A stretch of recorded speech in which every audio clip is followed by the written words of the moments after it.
Callus Remove Original. Como seria a sua vida se você conseguisse, em menos de 10 minutos, remover calos e pele seca dos seus pés, sem precisar ir ao salão, ou ficar horas usando lixa? Conheça o Callus Remove Original, a solução que auxilia você a remover pele seca e calos de forma prática e recomendado principalmente para quem tem pouco tempo no dia. Estou no site oficial, você pode estar acessando, clicando no link da descrição e pedir já o seu Callus Remove Original.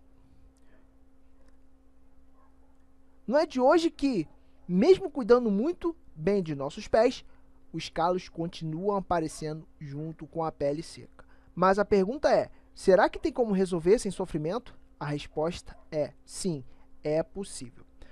Com o Callus Remove Original, você vai ter o auxílio na remoção de calos e pele seca de forma rápida e eficiente.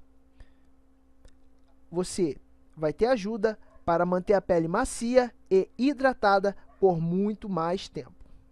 O Callus Remove Original é 100% elétrico e não deixa marcas ou cicatrizes na pele. Vai te auxiliar na melhoria de dores e desconfortos devido a calos que surgem nos pés com frequência. O Callus Remove Original é prático e portátil. Você pode levar para onde for. Basta alimentar o Callus Remove Original por 2 pilhas AA, proporcionando uma autonomia de longa duração sem precisar carregar na tomada. Navegando pelo site oficial, que o link está na descrição desse vídeo, você pode ir lá e conferir, você vai ter muito mais detalhes do Callus Remove Original. Comentário de pessoas que adquiriram o Callus Remove Original. Tá aqui apenas alguns dos clientes, porque o Callus Remove Original, muitas pessoas estão adquirindo e você pode ser a próxima. Você com Callus Remove Original, você vai ter auxílio na remoção de calos definitivamente e sem sofrimento. O Callus Remove Original é 100% prático. Você, além disso, vai ter risco zero adquirindo o Callus Remove Original.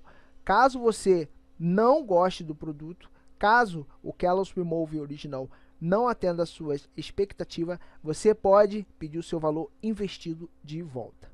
Fique totalmente despreocupado ou despreocupada. Cobrimos todo o risco. Você pode adquirir o número de kits. Basta acessar o site oficial e verificar com muito mais detalhes. Até te desejamos saúde. Até o próximo vídeo. Tchau! Hoje o bem-estar vai dar pé. Nós vamos falar desses nossos amigos aqui que nos levam para todo lado. Eles sustentam o nosso corpo. Como a Flávia disse, eles vão para lá, vem para cá, vai para lá, vem para cá e para lá também. Por isso eles vivem protegidos, calçados. Mas às vezes acontece, o sapato aperta demais, Flávia. Eu tenho vários sapatos que apertam e hoje a gente vai dar dicas para você escolher um sapato confortável. Também para tratar bolhas, calos e ter um pé bonito e saudável. Isso, quem participa hoje conosco, nossa consultora que sabe de tudo, inclusive de pés, doutora Ana Escobar. Bem-vinda, doutora. Bem-vinda, doutora Ana. Bom dia, Fernando, Bom dia. Flavinha, bom dia a todos. A gente tem também um ortopedista, está pela primeira vez conosco aqui, o doutor Mauro Dinato. Bem-vindo, doutor. Bom dia, Fernando. Bom dia, Flávio. Bom dia. Doutor Mauro, vamos começar pelos sapatos bonitos, né? As mulheres acham lindo, que é o salto alto. Os homens acham elegantíssimo. E a gente tem várias opções aqui, olha. A gente tem esse salto aqui, que nós já medimos, é um salto 10. E temos aqui também um meia pata, que tem de salto 13 centímetros e 2 centímetros de base. Agora, é bonito, mas não é saudável usar um sapato desse. Faz bem para a saúde? Não. Na verdade, para ninguém isso daí vai fazer bem, né? Talvez os especialistas de pé e tornozelo vão agradecer porque vão ter mais pacientes, né? Mas para a pessoa realmente não faz bem. Doutora Ana, você costuma usar salto alto? Nunca, gente, eu não consigo usar. Bom, mas quem usa, se usa salto o dia inteiro, depois chega em casa, tira um pouquinho o sapato para descansar, fica descalço, já resolve alguma coisa? Ah, já ajuda tudo, né, gente? Ninguém aguenta andar de salto alto muito tempo durante todo o dia. Então é fundamental dar uma super boa descansada no pé, né? Chegar em casa, fazer exatamente isso. Tira tudo, põe o pé para cima. O pé precisa estar na sua posição normal, que não é essa posição que o salto alto deixa, né? Isso. A gente não vai aqui falar mal do salto alto, mesmo porque não tem jeito. O sapato é tão elegante, o salto alto, faz parte da composição feminina, mas a gente vai fazer um raio-x dessa elegância toda. Doutor Mauro, por favor, chega aqui mais perto para a gente ver como é que funciona dentro aí, gente. Não é para desistir de usar o salto alto, não, mas só para lembrar como esse esforço acontece no nosso corpo, quer dizer, no corpo das mulheres que usam e ficam lindas, né, doutor? Vamos ver aqui o pé normal, olha, tá tudo apoiado, né, doutor? Pois é, em termos de beleza não se discute, realmente é muito bonito usar o salto. Aqui a gente vê a posição natural aqui do tornozelo em 90 graus, como deve ser. O peso está todo distribuído na planta do pé, tá tudo certo. Distribuído de uma maneira uniforme, desde a parte do retropé, essa parte de trás aí do pé, até a parte anterior aí dos dedos. Nada tá forçando aqui. Não, nada tá forçando, tudo bem distribuído. Olha o salto. Agora aqui a gente já vê nessa animação aqui como que o pé se comporta dentro do salto alto. A gente vê que o calcâneo, esse osso aqui de trás, ele fica elevado, gerando um encurtamento de toda a parte posterior aqui da perna, do tendão de Aquiles, o que vai gerar uma série de consequências. Esses músculos aqui estão sendo forçados, né? Exatamente, eles estão trabalhando de uma maneira encurtada, né? E a parte aqui da frente, a gente vê uma hiperpressão na região da cabeça dos metatarsos, nessa articulação entre o peito do pé e os dedos, a articulação metatarso-falangiana, que pode levar ao surgimento aqui de calosidades. Né? Usar um pouco, tudo bem, mas com moderação, como tudo nessa vida e aqui no Bem-Estar também. Tem perguntas da internet, doutor? Várias perguntas chegando sobre esse assunto, vamos ver? É lá de Contagem, pertinho de BH, Raíssa. É verdade que sapatos de salto alto causam varizes? Olha, na verdade isso é discutível, né? Porém, o que acontece? Quando você fica de salto alto, você fica com a musculatura da perna o tempo inteiro contraída, né? O que gera uma hiperpressão aí da musculatura e um sofrimento, pode gerar um sofrimento aí dos vasos, né? Mas não é algo extremamente comprovado. Agora, doutor, as mulheres ficam falando de salto alto, falam, os homens não sabem como é um sapato de salto alto, como dói e tal. Tem gente que gosta até de tomar champanhe num sapato de salto alto. Fica uma beleza, é um charme. Não é verdade, não. Agora, não, os homens... O equivalente ao salto alto para os homens é um sapato de bico fino, aquele usado para matar barata no canto do quarto. Flávia, tem um que eu trouxe aí, olha só. Aquele que você não consegue ficar com ele mais de meia hora? Isso dá uma dor de cabeça usar esse sapato? Nossa. Trazer para você, olha, Fernando. Doutor, isso também não faz bem, né? É elegante. Não faz bem. Existem até alguns mais finos ainda do que esse, né? Mas em geral, um sapato confortável aí para o homem, sapato quanto mais quadrado, né, bem larguinho aqui na frente, porque a moda melhor. Vai e volta, era a moda com bico fino, depois bico quadrado. Exatamente. Né? Mas se você olhar aqui nesse modelo, olha o que acontece quando você usa um bico fino, né, estreito na frente. Você gera uma pressão, joga os dedos vão para cima, formando calos aqui em cima, forçando aqui o popular joanete. Né? Então isso daqui vai gerar uma série de consequências no futuro. Fernando disse que não aguenta ficar com esse sapato mais de meia hora. Agora, você pode chorar, viu, Fernando? Mas, doutor, ninguém duvida que as mulheres sofrem mais. Não tenha dúvida. Não tenha dúvida. Eu tenho mais pena das mulheres, realmente, do que dos homens. Pois é. Olha, a mulher, então, quando vai em festa de casamento, você sabe como é, né? A gente começa linda, com aquele salto enorme. No fim da festa, uma parte está descalça, outra parte está de chinelo. Quem mostra isso pra gente é a Renata Ribeiro. Casamento, todo mundo capricha. Se o sapato não é novo, é seminovo. Aquele guardado só para ocasiões especiais. Agora, é na festa, mais precisamente na pista de dança, e calo a perna. A etiqueta manda resistir firme. Tem que manter sempre elegância, né? Taxas, salto-agulha, tiras. Mulheres desfilam vários modelos de instrumentos de tortura. Onde que você sente no dia seguinte? Embaixo do pé. Mas eu não tiro nem até o final, eu fico com a sandália. Eu acho que eu encontrei o sapato mais alto da festa. É o seu. O meu? Caramba! Tá acostumada? Tô acostumada, né? A gente faz bastante show, então o show já ajuda a gente a ter essa resistência. Tem aquelas que não fazem cerimônia. Sapato aqui já era. Já era. Fala uma coisa, onde que o sapato alto aperta em você? Ah, no dedinho. Como é que tá o pé? Tá mal. Mostra pra mim, tá todo marcado. A noiva não desce do salto. Mas no dia do casamento, a emoção é quase um anestésico. Minha perna é tranquila, agora não tá doendo nada. O salto é muito alto. É bem alto. É bem alto. Em uma sala mais reservada, a verdade aparece. Tá bem inchado. Olha aqui, pode reparar que ele tá bem inchado. Olha esse dedinho como tá.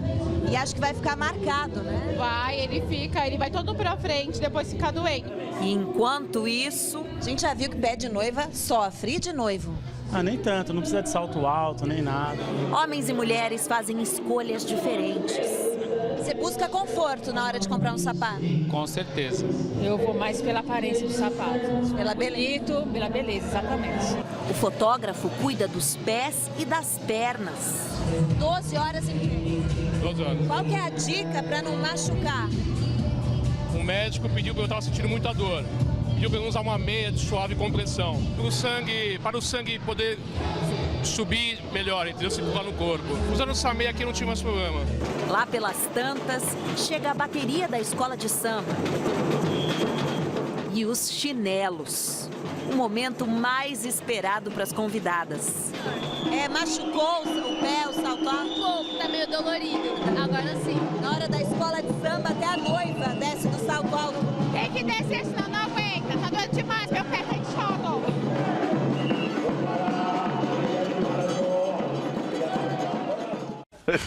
Difícil, viu? Não é fácil para ninguém. E a gente vai conhecer agora o Maurício Medeiros, que é design de sapatos. Bom dia, Maurício. Bem-vindo aqui no Bem-Estar. Olha, nenhum pé é igual ao outro, né? Nem os nossos 2 pés são iguais. Não, cada pessoa tem uma anatomia distinta, logo os pés também não são iguais. É incomum encontrar uma pessoa que tem os 2 pés nas mesmas dimensões. Como é que é feito um sapato, então? Mostra rapidamente, só para a gente entender um pouquinho. Bem, um sapato, ele precisa, antes de mais nada, ter uma forma. Aqui nós temos uma amostra do que é esta forma, que ela precisa preservar as medidas do próprio pé. Essas medidas, elas são muito bem cuidadas em medidas específicas, em determinados pontos. Que são essas medidas aqui. Exatamente, principalmente comprimento e circunferência, que é a área mais larga do pé. E respeitando essas medidas, um sapato não deveria ser desconfortável. Ocorre que a combinação do conforto não é só a forma, mas sobretudo o material desse sapato. Por exemplo, ele não sendo de couro, ele gera mais desconforto, porque temperatura, pressão e umidade influenciam muito na calçabilidade, no conforto das pessoas. E é isso que vai dar bolha, vai dar calo, se você não escolher o sapato certo. Exatamente. A primeiro critério de escolha é se ele for de couro, né? Um sapato que não é de couro, que é o sintético, ele não tem a propriedade de transpirar, não é térmico. Logo, o suor que nós temos naturalmente, isso pode dilatar o pé até 5% ao longo do dia. Esse suor não vai ter como sair. E o couro, por ser um produto natural, tem nas suas propriedades esta possibilidade, né?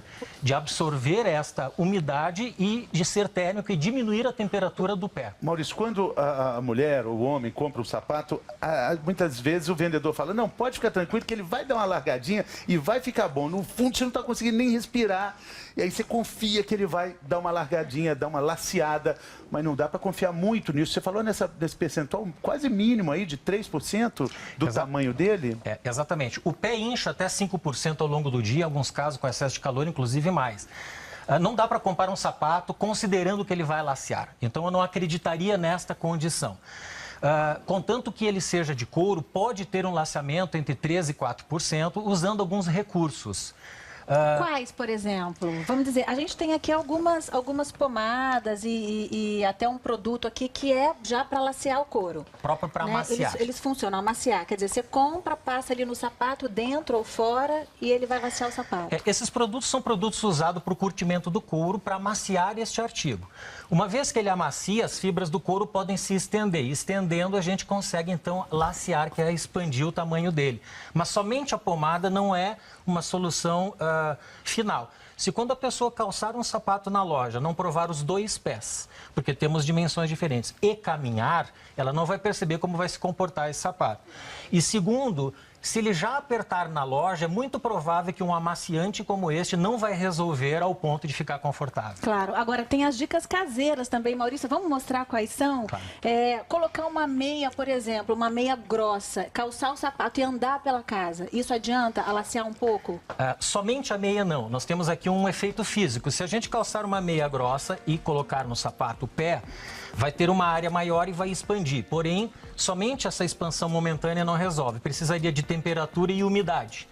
Temperatura, Fernando. Temperatura. A gente está no banheiro porque aqui acontecem várias coisas assim com relação aos sapatos. Às vezes meus filhos, o Pedro e o Rafa, só tiram o sapato no banheiro por questão de segurança.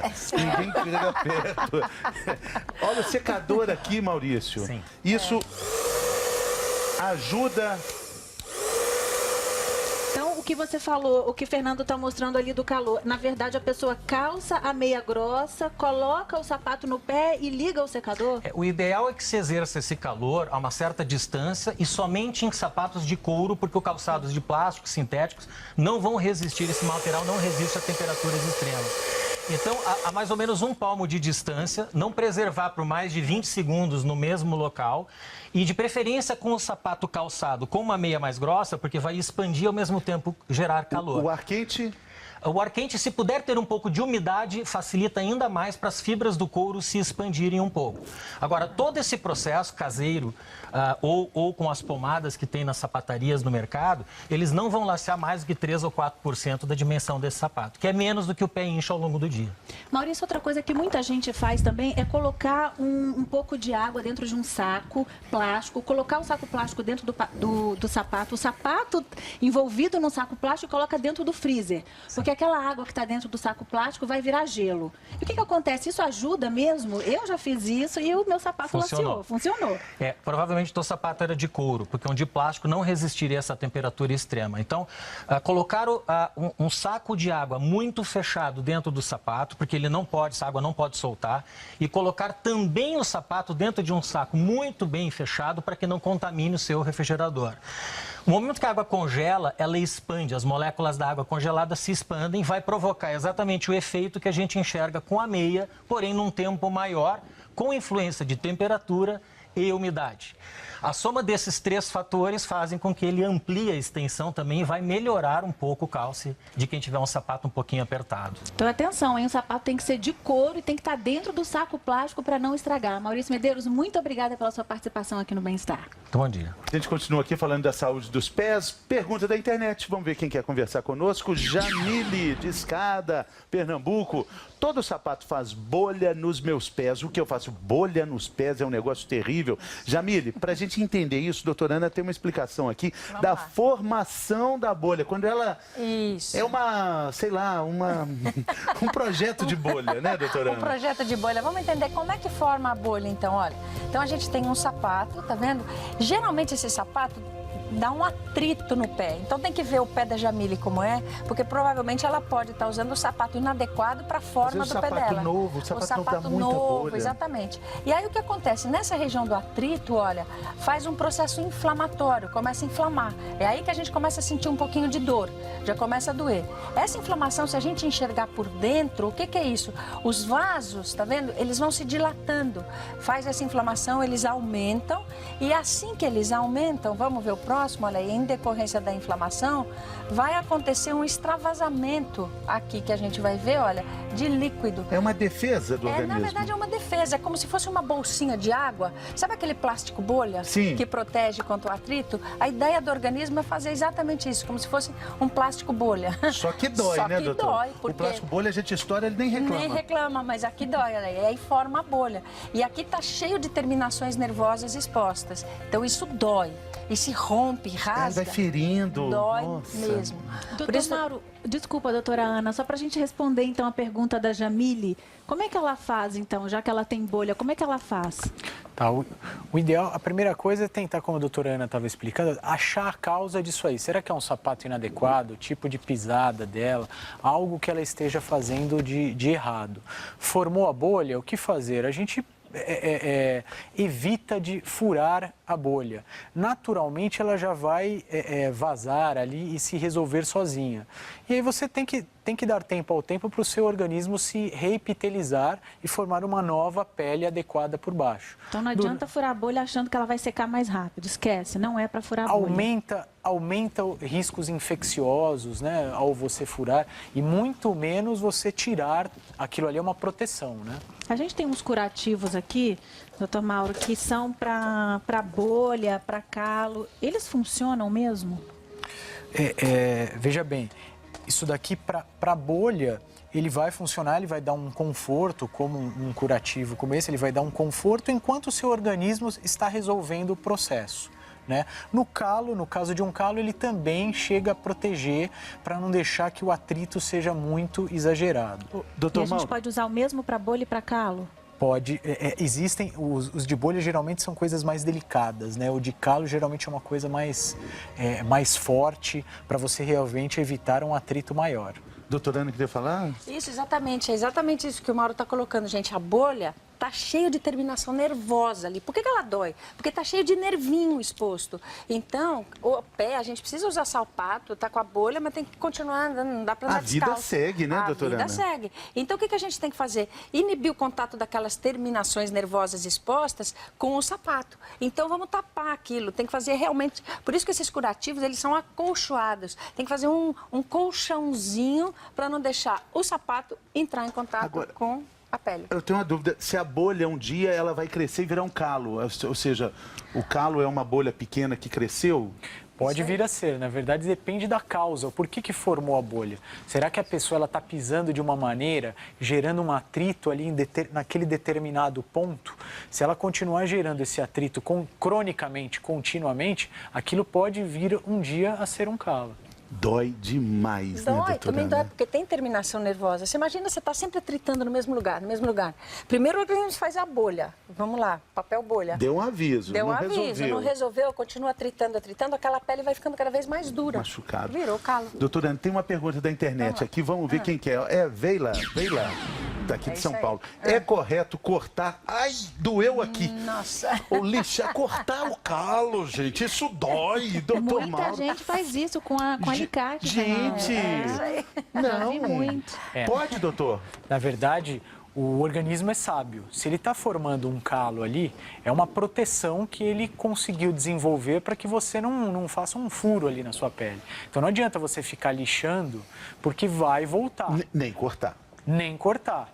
Você pode diminuir, tirar o excesso, né, através de lixa ou cremes, né, base de ureia, mas lixar, tirar ele inteiro de maneira... Tem um profissional que sabe disso, que são os podólogos, são especialistas no trato dos pés, eles recomendam de não cortar o calo. Pois né? as pedicures principalmente usam muito a lixa, mas quer dizer, elas podem usar a lixa para tirar só o excesso. O excesso, aquela pele que já morreu, né? Que está... aquela pele morta. E o creme? Você falou do creme de ureia. O creme de ureia, ele é bom para o calo ou depois o calo volta com mais força também, como a lixa? Ele deixa mais fininho, então ele tira também o exagero, né? Mas o fato dele voltar ou não, vai muito daquilo que a gente estava conversando. Se existe alguma causa por trás, né? Eu trouxe aqui um sapato meu, doutor, que eu coloquei palmilha, porque eu acho que as palmilhas, elas ajudam muito... Opa, caiu meu microfone aqui. Elas ajudam muito a aliviar a dor do pé. É bom usar palmilha? Essa minha aqui é uma palmilha de gel. Olha, a gente está vendo aqui, vocês conseguem ver, uma palmilha de gel, que é bem gostosa, né? Amortece o pé. E, na verdade, eu não uso só para isso, não. Eu uso também, porque quando eu fui comprar esse sapato na loja, eu andei um pouquinho com ele parecia, bom, o meu número. Mas cheguei em casa, usei 2, 3 vezes, ele laceou e eu tive que colocar a palmilha pro pé, para ele não ficar saindo do pé. Quer dizer, é bom usar palmilha? Na verdade, a gente tem vários modelos aqui. A palmilha, na verdade, essas órtices, né, que a gente fala, elas são um recurso. Não existe nada melhor do que a palmilha original que vem da fábrica. Qualquer palmilha como essa, como você falou, ela pode ficar um pouquinho menor, um pouquinho maior. Não é o mais adequado, é um recurso. A gente pode se valer delas também. Mas o ideal é você, na hora de, como o Maurício estava falando, na hora de você escolher o seu calçado, você já escolheu o calçado correto para que não tenha que ficar usando palmilhas. E a gente tem outros modelos aqui também, quer dizer, essa aqui é de gel. Tem esse outro modelo que é para a pessoa que quer ficar um pouquinho mais alta, ela tem um saltinho. Tem muitos homens que usam esse recurso, né, doutor? Existe. Na verdade, o objetivo, a palmilha, ela tem que ter indicações precisas, específicas, né? Nem todo mundo precisa ficar usando palmilha. Então, essa palmilha, ela mais é para... diminuir uma discrepância dos seus membros inferiores. Então, aquela pessoa que tem uma perna muito maior do que a outra, então ela pode precisar usar uma palmilha. Claro. Né? Ou na palmilha ou às vezes até no próprio calçado, essa compensação. Aqui a gente tem a palmilha como ela é por dentro. Como ela é por dentro, então as camadas, né? Um couro mais delicado em cima, um couro mais forte embaixo e duas camadas que são o EVA e o plastazote, que fazem parte aí da estrutura aí da palmilha. Certo, palmilha para quem não pode dobrar o pé. Perfeito, essa palmilha a gente costuma usar bastante, né? Seja a palmilha ou a orientação de um calçado com a sola rígida, que não permita o movimento, né? Porque existem uma série de aqueles calos mesmo que a gente estava mostrando ali na frente do pé, a pessoa não pode ficar exagerando o movimento, a pressão ali. Uma palmilha de sola rígida vai ajudar nisso. Tá bom. Isso, doutora Ana estava... Não, isso, eu estava vendo essas palmilhas e assim, olha, gente, todo mundo quer usar palmilha porque acha que vai arrumar, que vai corrigir, que vai isso. A palmilha tem que ser uma indicação de um profissional, né? Por quê? Porque a palmilha, ela pode alterar o jeito como a gente está pisando. E isso, se você coloca a palmilha errada, pode dar mais calo, mais bolha ou outras situações. Na verdade, calo, bolha, tudo isso significa tem alguma coisa errada